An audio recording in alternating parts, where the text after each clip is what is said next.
जय श्री कृष्णा। एकादशी को चावल खाना वंचित क्यों है? वर्ष के 24 एकादशी में चावल क्यों नहीं खाना चाहिए?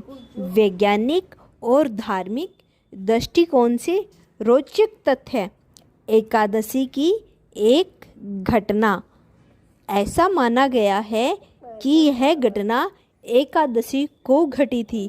यह जौ और चावल महिष की ही मेगा शक्ति है। जो जीव है इस दिन चावल खाना महेश मेदा के शरीर के छोटे छोटे टुकड़े मांस के टुकड़े खाने जैसा माना गया है। इसीलिए उस दिन से जौ और चावल जीवधारी माना गया है। चावल खाने से परहेज क्यों? चंद्रमा मन को अधिक चलायमान मान न कर पाए, इसीलिए व्रती इस दिन चावल खाने से परहेज करते हैं।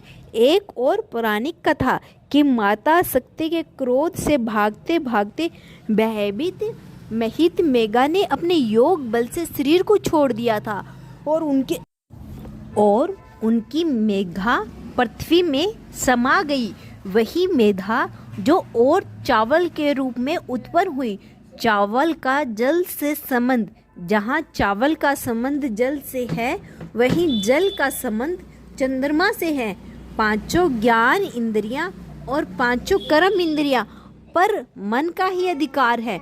मन ही जीवा आत्मा का चिंत अस्थिर करता है।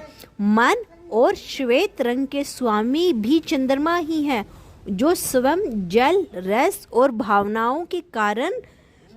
इसीलिए जल तत्व राशि के जातक भावना के प्रधान होते हैं, जो अक्सर धोखा खाते हैं।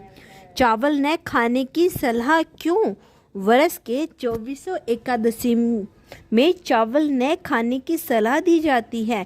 ऐसा माना गया है कि इस दिन चावल खाने से प्राणी रेंकने वाली जीव की योनि में जन्म पाता है, किंतु द्वादशी को चावल खाने से इस योनि से मुक्ति भी मिल जाती है। चावल के लिए मिट्टी की जरूरत नहीं।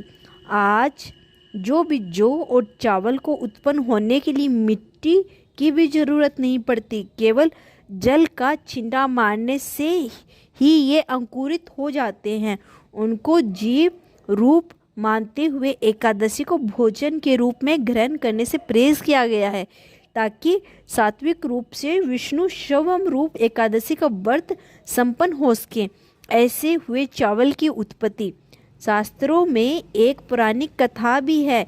इसके अनुसार माता शक्ति के क्रोध से भागते भागते महेश ऋषि मेघा ने अपने योग बल से शरीर छोड़ दिया था और उनकी मेघा शरीर में समा गई थी। वही मेघा जो चावल और जौ के रूप में उत्पन्न हुए। ऐसा माना गया है कि जिस दिन यह घटना हुई उस दिन एकादशी का दिन था। यह जो चावल महेशा की मेधा शक्ति है, जो जीव है, उसी दिन चावल खाना महेश मेधा के छोटे छोटे टुकड़े मांस के टुकड़े खाने जैसा माना गया है। इसलिए इस दिन से जो चावल को जीवधारी माना गया है। जय श्री कृष्णा। अगर वीडियो पसंद आई हो तो like and share and subscribe करना न भूलें। जय श्री कृष्णा।